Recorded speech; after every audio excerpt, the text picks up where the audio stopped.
Donc shalom, shalom à tous. Donc nous revenons encore pour l'enseignement qui s'intitule La foi en Dieu. Donc aujourd'hui ce sera la dernière partie. Car il nous semble que nous avons à peu près vu tous les aspects en fait qui sont liés à la foi en Dieu. Et nous croyons, nous n'avons pas la prétention d'avoir la connaissance de toutes choses. Donc d'autres peuvent toujours ajouter à cette prédication. Donc la foi en Dieu, voilà, donc nous devons comprendre que c'est l'ensemble des Écritures. Vous voyez, donc nous on a essayé de prendre certains points, notamment la naissance adamique, la naissance biologique et la nouvelle naissance, la manière dont nous sommes scellés du Saint-Esprit, la prédication de la croix, vous voyez, le corps des ressuscités, l'amour, être un même esprit, une même foi, une même âme, là, et le fait que, voilà, notre position en Christ, le fait que nous ayons la paix avec Dieu par Jésus, ok, et là nous sommes en train de traiter, ou bien plus ou moins, la foi des anciens, ou bien la foi d'Abraham, ok, donc c'est très important. Donc c'est sur cela que nous allons essayer en fait de clôturer cet enseignement sur la foi en Dieu. Donc il y a plusieurs parties, il y a 1, 2, 3, 4, 5, 6, 7. Donc là, je crois qu'on est à la 25e partie aujourd'hui, qui sera la dernière, parce que nous avons le temps de voir encore plusieurs aspects. Et dans tous les cas, ce que nous devons comprendre, c'est que tout ce qu'on traite en réalité, c'est la foi en Dieu. Que même si on traite de la résurrection des morts, ça fait partie de la foi en Dieu. Même si on traite d'un autre sujet, ouais, ça reste toujours la foi en Dieu. Ça reste toujours la foi en Dieu. Ouais, donc c'est très important. Ok, donc aujourd'hui, nous allons dans Hébreux chapitre 11, comme nous avions vu hier. Hébreux 11. Hébreux 11, nous avions vu qu'Abraham crut à Dieu et cela lui fut compté comme justice. Vous voyez, et nous avions vu en fait la foi des anciens. Et la Bible nous dit que c'est par la foi que les anciens ont reçu un bon témoignage. Et lorsqu'on parle des anciens, on parle de tous ceux qui ont cru, vous voyez, notamment dans l'ancienne alliance. Okay? Tous ceux qui ont cru, ils sont considérés en fait comme étant des anciens. D'accord? Donc, nous avons vu que sans la foi, il est impossible de croire, d'être agréable à Dieu. Donc, ce qui plaît à Dieu, c'est le fait que tu aies la foi. Et la foi, comme je vous ai toujours dit, dans un premier temps, il y a la foi au salut, vous voyez, mais dans un second temps, vous voyez, quand tu crois, tu dois maintenant comprendre comment est-ce qu'on croit. C'est-à-dire, Jésus a dit, enseignez-leur à garder mes commandements. Vous voyez, c'est-à-dire, il y a la foi au salut, le fait que tu as cru en Jésus comme ton Seigneur et ton Sauveur, mais par la suite, il y a l'enseignement. C'est-à-dire, c'est ce qui constitue en fait le socle de ta foi. Vous voyez, parce que plusieurs aujourd'hui ont la foi. Il y a la foi islamique, il y a la foi judaïque, il y a la foi du bouddhisme, il y a la foi, c'est-à-dire toutes les religions ont une manière de célébrer un culte à leur Dieu. Ok?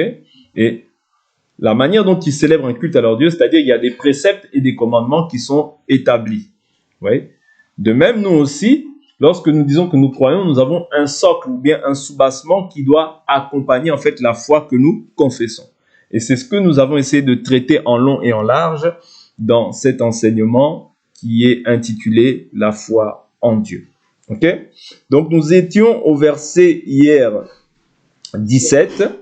L'Écriture nous dit « C'est par la foi qu'Abraham, mis à l'épreuve, a offert Isaac. » C'est son fils unique qu'il offrait, lui qui avait reçu les promesses. Et à qui il avait été dit, c'est par Isaac que tu auras une descendance qui porte ton nom. Vous voyez?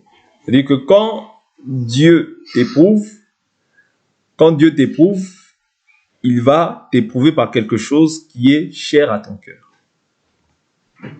Est-ce que vous comprenez? C'est-à-dire il y a des choses qui sont chères à ton cœur, et c'est ces choses-là, par moments, que Dieu peut te demander de te défaire. Vous comprenez? C'est très important, ces choses-là. C'est pas pour rien qu'on prend l'aspect d'Isaac. Parce qu'Isaac, c'était son fils unique. C'était la seule chose, en fait, c'était en fait sa progéniture. Bien sûr, il y avait Ismaël, mais celui qui était en fait de la femme légitime, autrement dit Sarah, c'était Isaac. Ouais, c'est-à-dire c'était ceux qu'il avait de chair, c'était ceux qu'il avait de précieux, parce que son amour était envers Sarah. Vous comprenez? C'est-à-dire offrir Isaac, c'était en réalité perdre tout ce qui... C'est-à-dire il a dit, même lorsqu'il le Seigneur se présente à lui, il a dit, mais Seigneur, tu ne m'as pas accordé de descendance.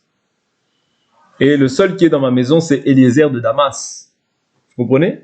Le Seigneur, il a dit, si, je t'accorderai une descendance. Vous voyez, par Isaac, il lui a accordé une descendance. Et par ce même Isaac qu'il lui a accordé, Dieu lui dit encore maintenant, va offrir Isaac. Vous comprenez? C'est-à-dire, des fois, Dieu peut te demander des choses qui te sont chères à ton cœur. Mais ce n'est pas pour te détruire, mais c'est pour t'éprouver. Pour éprouver ta foi. Si tu aimes Dieu plus que tout. Parce que souvent on dit j'aime Dieu, j'aime Dieu, j'aime Dieu. Oui, mais cette même foi que tu dis là de la bouche va être éprouvée pour voir si réellement tu l'honores seulement des lèvres, ouais, ou si ton cœur est ferme dans le Seigneur. Parce que si ton cœur n'est pas ferme dans le Seigneur, ces mêmes paroles que tu as prononcées, tu vas t'en détourner par la suite. Parce que quand Dieu va te demander quelque chose qui t'est cher à ton cœur, là tu diras oui, je t'aime, mais. Ouais, mais. Quand on met le mais, vous voyez, on annule tout ce que Dieu nous a demandé. Parce que le mais, vous voyez, vient annuler, en fait, tout ce qui avait été déjà dit par le Seigneur. Voilà pourquoi il est très important de comprendre que quand tu sers Dieu, il y a des choses que tu affectionnes selon ton cœur, dont Dieu va te demander de te débarrasser. Ouais. Des fois, c'est pour t'éprouver. Ouais. Donc, voilà. Donc, ici, Isaac fait bien sûr allusion à Christ, qui est le Fils unique de Dieu. Ok? Donc, aujourd'hui, Dieu ne va pas te demander d'aller sacrifier ton Fils unique. Non. Aujourd'hui, le diable prend en fait ce qui était une image pour pouvoir maintenant le faire dans la réalité. Voilà pourquoi on voit au jour d'aujourd'hui des gens qui offrent, c'est-à-dire qui faisaient passer leur fils par le feu dans l'ancienne alliance. Et ça continue en fait parce que le diable agit toujours de cette manière. Vous voyez, c'est-à-dire ceux qui étaient une ombre et non pas une réalité, lui, le diable reste dans l'ombre, mais c'est-à-dire il le fait réellement. Vous voyez? Donc, comprenons qu'au jour d'aujourd'hui, c'est en fait Isaac typifiait Christ qui devait s'offrir pour l'humanité. Ok? Donc, c'est très important. Donc, ici, nous continuons.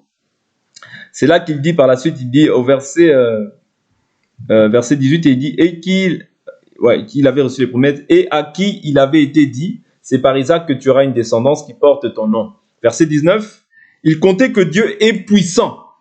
Vous voyez? Il comptait que Dieu est puissant. Ok? Même pour faire ressusciter d'entre les morts. C'est pourquoi son fils lui fut rendu. Il y a là un symbole. C'est par la foi qu'Isaac bénit Jacob et Ésaü en vue de l'avenir. C'est par la foi que Jacob, au moment de mourir, bénit chacun des fils de Joseph et qu'il se prosterna en s'appuyant sur l'extrémité de son bâton. C'est par la foi que Joseph, proche de sa fin, fit mention de l'exode des fils d'Israël et qu'il donna des ordres au sujet de ses ossements. C'est par la foi que Moïse, à sa naissance, fut caché pendant 3 mois par ses parents, car ils virent que l'enfant était beau et ne craignit pas l'édit du roi. Vous voyez, tout ce qui a été fait, Moïse a été caché par la foi, tout par la foi. Okay? C'est par la foi que devenu grand, Moïse refusa d'être appelé fils de la fille de Pharaon. Ça encore, c'est par la foi. Okay? Aimant mieux être maltraité avec le peuple de Dieu, ouais, que d'avoir la jouissance éphémère du péché. Parce que c'est ça l'Égypte. L'Égypte t'accorde une satisfaction, ouais, une réjouissance, mais qui est éphémère. Et l'Égypte est symbolisée comme étant le monde. C'est ça qu'est le monde. Aujourd'hui, les gens qui se réjouissent dans le monde, c'est une réjouissance, mais qui est éphémère. Oh, je suis allé dans tous les pays du monde. C'est une réjouissance, c'est bien. Tu as visité, c'est bien. Tu as profité de tes richesses dans ce monde. Mais après ça, il y a une vie aussi. Souvenez-vous, dans Luc chapitre 15, lorsque le riche et le pauvre Lazare, vous voyez, les deux sont morts. Un est mort, il fut recueilli dans le sein d'Abraham. l'autre est mort, et il est allé dans le lieu de tourment. Vous voyez? Dans le lieu de tourment. Vous voyez? C'est-à-dire que, pourtant, durant ses jours terrestres, il avait vécu une heureuse vie. Ouais, une heureuse vie. Il buvait, il mangeait à satiété. Voilà pourquoi la Bible nous dit que vaut mieux la fin d'une chose que son commencement. En réalité, la fin de toute chose, ouais, la fin de toute chose, c'est la mort. Mais pour nous, la mort, c'est un gain. La mort, pour nous, c'est un gain. Ouais. Donc, pour nous, quand on meurt, en réalité, on rentre dans la vie, on rentre dans la bénédiction que Dieu a pour nous. On va dans le repos. On va se reposer de nos œuvres pour attendre le jour de l'enlèvement. Vous comprenez? C'est-à-dire que pour les gens de ce monde qui n'ont pas l'espérance, pour eux, la réjouissance, elle est maintenant. Pour nous, nous souffrons peut-être maintenant, mais néanmoins, nous avons une espérance qui est beaucoup plus glorieuse que tout ce que nous pouvons espérer en fait dans ce monde. Voilà pourquoi je vous répète toujours ce verset-là, qui dit « Les difficultés du siècle présent ne sont pas comparables à la gloire à venir ». Je vous répéterai toujours ce verset-là parce que la gloire à venir est beaucoup plus excellente que tout ce que tu peux vivre sur cette terre. Tout ce que tu peux affectionner dans ton cœur sur cette terre n'est que passager et éphémère. Et je vous dis souvent que même cette terre-là que nous voyons, ce n'est pas la vérité. La vérité que nous attendons, c'est la Jérusalem céleste. Ça, c'est une réalité que nous voyons, que nous palpons. Ouais? Parce que cette terre-là va être détruite. Va être détruite. Vous comprenez? Voilà pourquoi nous, notre espérance, nous ne la focalisons pas sur les choses de la terre, mais sur les choses du ciel. Et les choses du ciel, en fait, sont retranscrites par la parole. Et quand nous nous exhortons à ça, nous aspirons à ça, nous devons languir après ça. C'est ça qui doit faire la joie d'un enfant de Dieu. Ouais, l'espérance de la vie éternelle, cette parole. Parce que cette parole te prépare l'épouse pour aller à la rencontre de l'époux. L'épouse, par l'enseignement, elle est en train d'être lavée. Elle est en train d'être purifiée. Elle est en train de prendre la forme que Dieu veut pour elle. Parce que Christ ne peut pas venir prendre une épouse imparfaite. Non, il doit venir prendre une épouse parfaite. Et c'est pour ça qu'il a confié cette charge-là au ministre de la parole, pour pouvoir maintenant paître les brebis, afin qu'il puisse avoir maintenant, qu'il soit à la ressemblance du berger. Leur communiquer cette foi-là, afin que par la foi, ils soient transformés et que l'époux puisse se reconnaître en eux. Vous comprenez? Parce que c'est pour ça que le berger ne donne pas sa propre parole, mais il donne la parole qui vient du roi. Vous voyez? La parole qui vient du roi, parce que lui n'a pas de parole à apporter. Vous voyez? La parole que nous annonçons, c'est la parole du royaume, c'est la parole de Christ, c'est la parole qui sauve, c'est la parole qui restaure, c'est la parole qui guérit. Est-ce que vous comprenez? Il est très important que nous comprenions ces choses-là. C'est-à-dire, cette parole-là, elle vient nous laver. Voilà pourquoi l'Écriture nous dit « Sanctifie-les par la vérité, ta parole est la vérité ». En dehors de la parole de Dieu, tout ce que nous pouvons annoncer, c'est le mensonge. Et il n'y a pas de mensonge qui siège dans la vérité. C'est très important. Donc, la jouissance éphémère du péché. C'est-à-dire, l'Égypte, c'est le péché et le péché. Même si tu vois quelqu'un qui est droit, s'il n'a pas Jésus dans sa vie, s'il ne demeure pas dans les commandements du Seigneur, c'est un pécheur. Même s'il est bon d'apparence, c'est un pécheur. Ouais, parce que est déclaré saint toute personne qui a le Saint-Esprit. Toute personne qui observe les commandements du Seigneur. Celui-là, c'est ainsi. Mais toute personne qui n'observe pas les commandements du Seigneur, qui n'a pas le Saint-Esprit en lui, c'est un païen. Ok? La Bible dit au verset 26, « Il estimait que l'opprobre du Christ était une plus grande richesse que les trésors de l'Égypte. Car il regardait plus loin vers la récompense. » Les trésors de l'Égypte, il y en a beaucoup. Vous voyez? Les trésors de l'Égypte, il y en a beaucoup. Il y en a énormément. Ouais. Il y en a qui s'amassent un trésor de colère pour le jour de la colère. C'est-à-dire, le péché, pour certains, c'est un trésor. Vivre dans le péché, vivre dans la luxure exagérée, vivre dans le dénigrement des autres. Ouais, c'est une forme de péché. Il y en a qui s'attirent un trésor de colère pour le jour de la colère. Parce qu'il y aura un jour où Dieu va déverser sa colère sur le monde. Mais toi, quand tu te sanctifies, tu t'amasses aussi un trésor dans le ciel pour le jour de l'enlèvement. Vous comprenez? Voilà pourquoi je dis toujours que nous avons choisi la bonne part. Même si c'est difficile, reste accroché, reste là.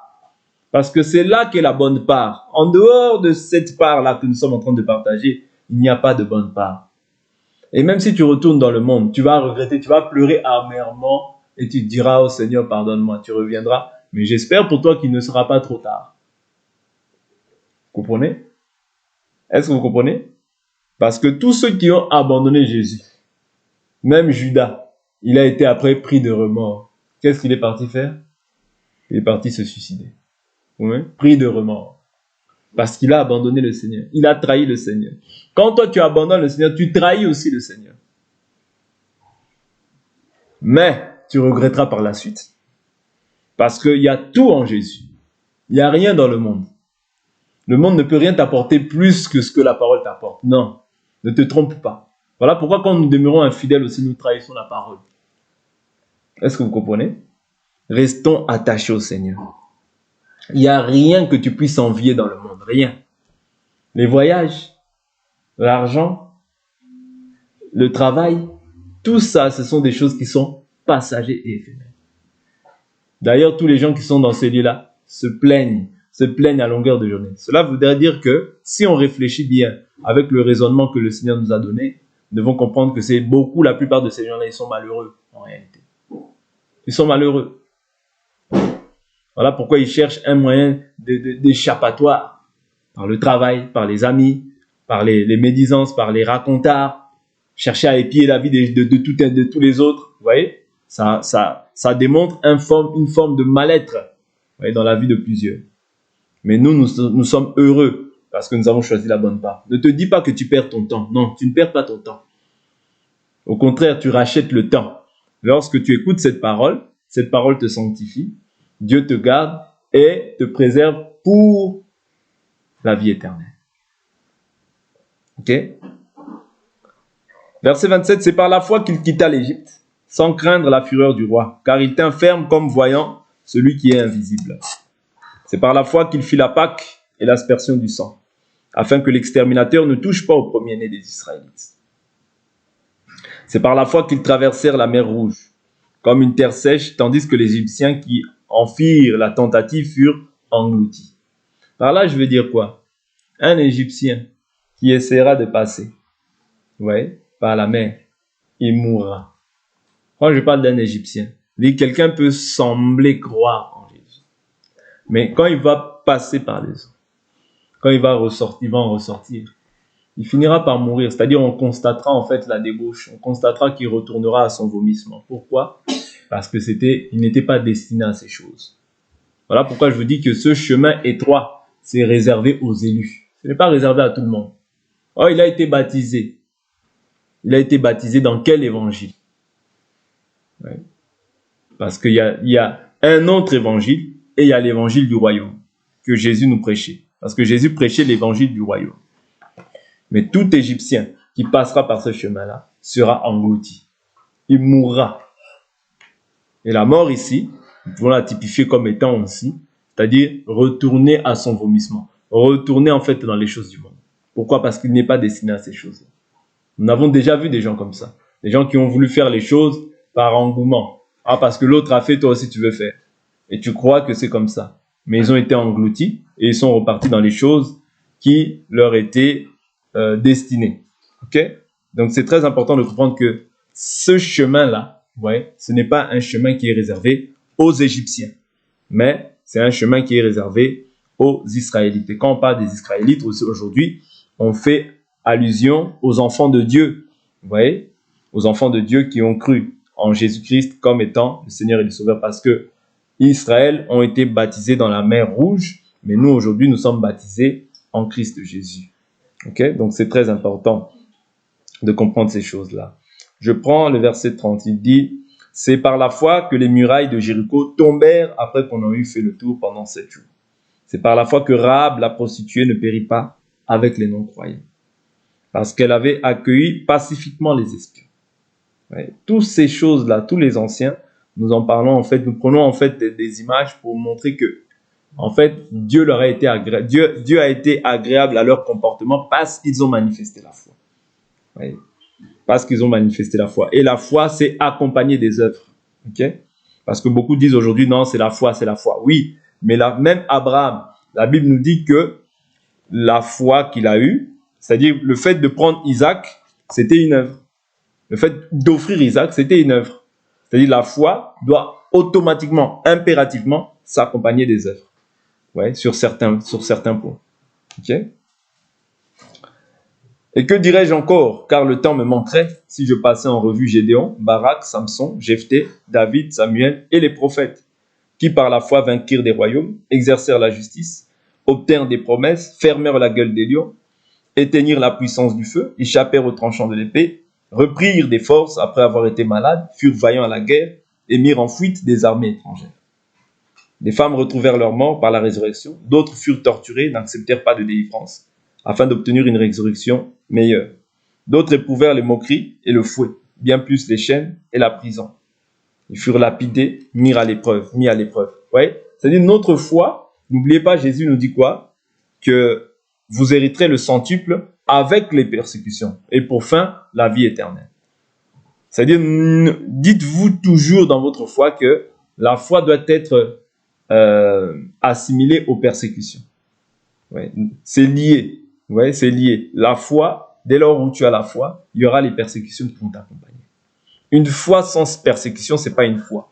Parce que Dieu permet ces choses-là, pourquoi? Pour que tu ne puisses pas te relâcher. Souvenez-vous, je prends toujours souvent cet exemple-là. Israël, lorsqu'ils sont sortis sous la conduite de Josué, Dieu avait laissé aussi quelques nations, au cas où Israël se détournerait du Seigneur. Ouais, par ces nations-là, en fait, par ces nations-là, il fera subir à Israël en fait un jugement. Ouais, du fait qu'ils se sont détournés du Seigneur, ces nations-là leur serviraient comme un fouet pour qu'ils reviennent en fait pleinement au Seigneur.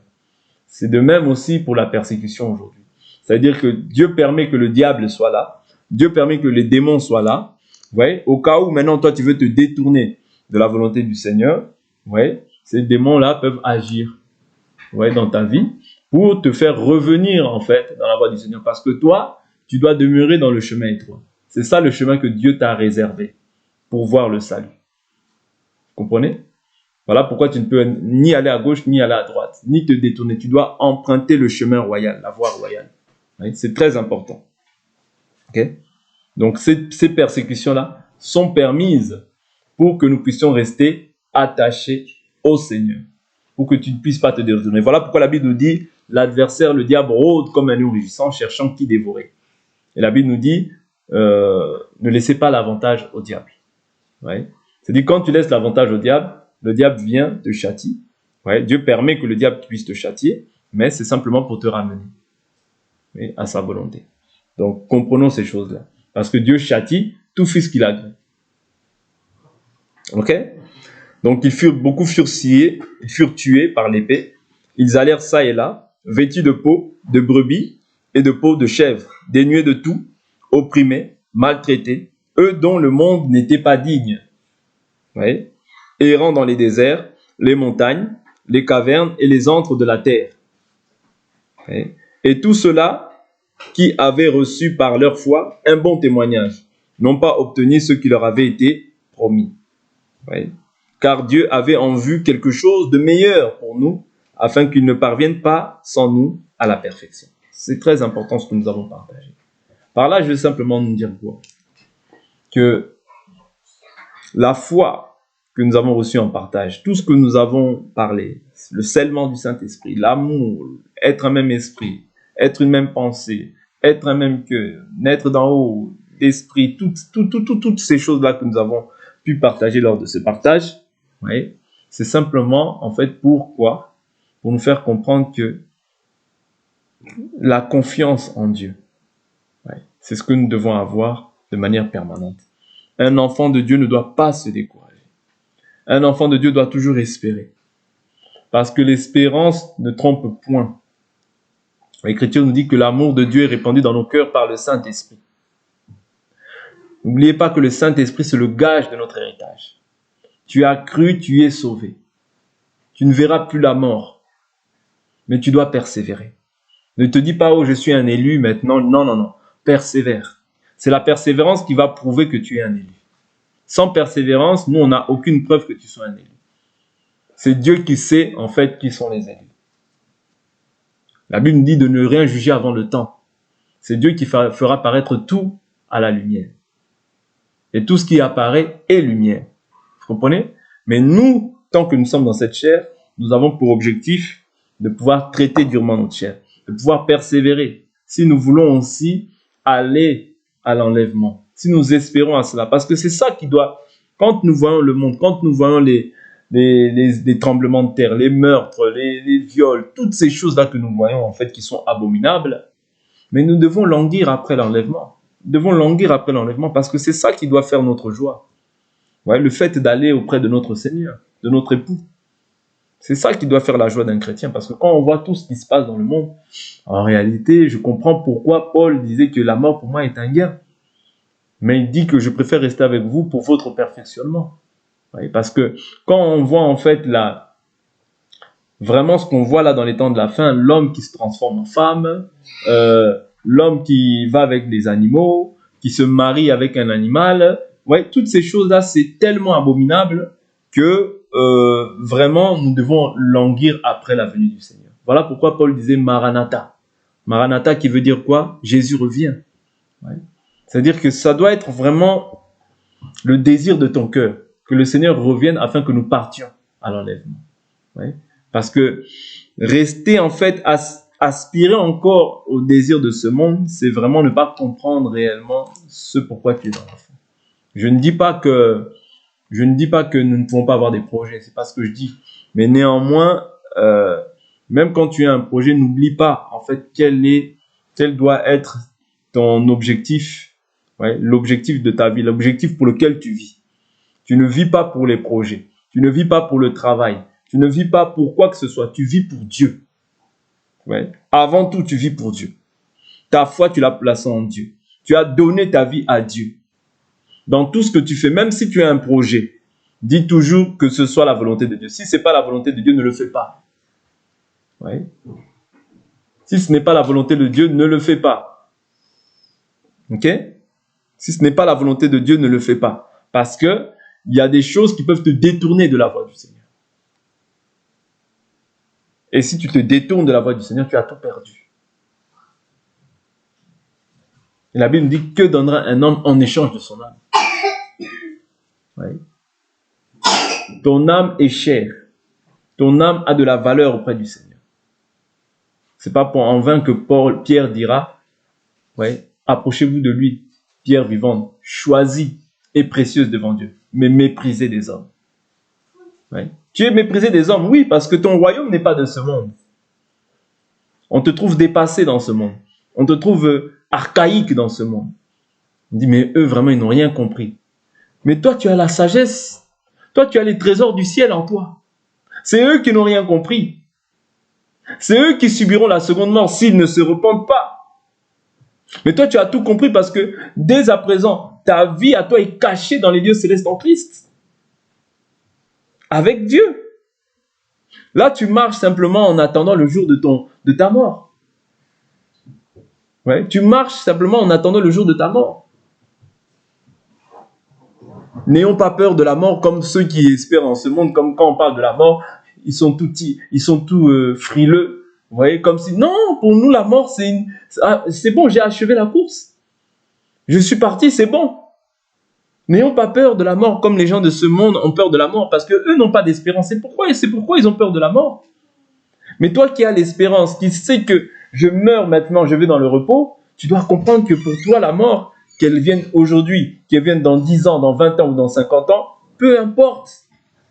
L'essentiel, c'est que tu sois prêt et que Dieu te trouve dans la parole. C'est ça la chose la plus importante. Je préfère que tu meurs aujourd'hui, ouais, aujourd'hui dans la parole, que tu meurs dans 30 ans et que tu n'es plus dans la parole. Est-ce que vous comprenez? Non pas que je désire cela, mais s'il y a une chose de préférable, c'est que tu meurs dans la parole. Meurs dans l'évangile, c'est ça qui est important. Que Dieu, qu'on puisse te retrouver, non pas dans les boîtes de nuit, qu'on ne puisse pas te retrouver dans des choses qui n'édifient pas, ouais, dans la jouissance éphémère de l'Égypte, dans la jouissance éphémère de ce monde. qui n'est que passagère. C'est ce que Moïse a fui. Pourtant, Moïse, nous n'aurons pas une plus grande gloire que Moïse. Parce que lui était dans le palais du Pharaon. Quand on parle de Pharaon, c'est comme si tu parles de président américain. Ouais. Ouais. Ou bien comme si tu parles de Poutine, Vladimir Poutine. Vous comprenez? Joe Biden ou Vladimir Poutine. Vous voyez, c'est-à-dire, c'est ça quand on parle de Pharaon, c'était une grande puissance, une grande armée. Est-ce que vous comprenez? Et Moïse est né, c'est-à-dire a grandi dans le palais de Pharaon. La Bible nous dit qu'il était instruit selon la sagesse des Égyptiens. Mais pour autant, il a vu toutes ces choses-là comme de la boue. Oui. C'est ce que doit être, en fait, c'est ce que doit voir le chrétien. C'est la position que le chrétien doit avoir vis-à-vis, en fait, des choses de ce monde. Que les choses de ce monde ne te séduisent pas. Parce que si tu es séduit par les choses de ce monde, ces choses de ce monde vont t'envelopper au point où maintenant tu ne pourras plus même avoir une pensée pour le Seigneur. Ta pensée, premièrement, ton âme, ton esprit doit être entier pour le Seigneur Jésus-Christ. Tu dois comprendre la raison pour laquelle tu as cru. Voilà pourquoi tu dois bien croire. Parce que si tu crois mal, ton salut est caduc. Si on te présente le reste et on ne te présente pas le royaume, ton salut est caduc. Beaucoup aujourd'hui ont cru au reste, mais n'ont pas cru dans les choses du royaume. Leur salut est caduc. Comprenez? Il est très important de bien croire. Parce que c'est ta vie. Ce que nous sommes en train de partager là, c'est ta vie. Et la vie, on ne blague pas avec. Ne permet à personne de jouer avec ta vie, même pas à moi. Que personne ne joue avec ton âme. Parce que l'âme de l'homme, elle vaut cher. Jésus a donné sa vie pour toi et pour moi. Afin que toi et moi, nous soyons un jour avec lui. Et voilà pourquoi je dis que ne permets pas au mensonge de pouvoir venir remplir ton cœur. Non. Parce qu'il n'y a pas de mensonge dans la vérité. La Bible, elle est ce qu'elle est, elle ne changera pas. Tu te conformes, tu verras la gloire de Dieu. Tu veux vivre ta vie, tu gardes ta vie, il n'y a pas de souci. Tu ne verras pas la gloire de Dieu. C'est simple. Vous comprenez? Si tu as cru, crois bien. Crois bien et attache-toi à ce que tu as cru. Oui. Garde ce que tu as reçu dès le commencement. Garde-le jusqu'à la fin. Garde le bon dépôt de la foi. J'aimerais que ce jour-là, nous soyons tous dans la présence du Seigneur. J'aimerais que ce jour-là, nous puissions tous dire Alléluia, Alléluia, Hosanna. Oui. Mais pour ça, il faut de la persévérance. Il faut un exercice. Voilà pourquoi on parle de l'exercice de la piété. Ça ne viendra pas comme ça. C'est en s'exerçant. Plus tu t'exerces, plus tu excelles dans la chose. Moins tu t'exerces, moins tu excelles. Plus tu t'exerces à la piété, plus tes progrès seront évidents aux yeux de tous. Voilà pourquoi il est très important de bien croire et de demeurer dans tout ce qu'on a pu partager. Tous les éléments qu'on a pu prendre, que ce soit la foi, que ce soit le scellement du Saint-Esprit. C'est bien, tu as reçu cette connaissance. C'est bien, c'est une bonne chose. Mais pratique-le maintenant. Ne te borne pas seulement à écouter. Écouter, c'est une chose, c'est un aspect. Mais dis-toi aussi que celui qui a beaucoup écouté sera aussi jugé de la manière dont tu as écouté. Mais celui qui a reçu peu aussi sera jugé aussi de la manière dont il a reçu les choses. Ah ben oui, Dieu est juste. Quand tu reçois beaucoup de connaissances, c'est pour que cette connaissance aussi, tu puisses la pratiquer. Est-ce que vous comprenez? Parce que c'est une grâce, le fait que nous puissions partager tous les jours. Ouais. Mais néanmoins, tu dois pratiquer. Parce que écouter, c'est un fait. Écouter. La connaissance augmente, c'est bien. Mais néanmoins, pratiquons. Pour que Dieu soit glorifié dans nos vies. Amen. Donc comme j'ai dit, on va s'arrêter pour cet enseignement. Et nous allons prier.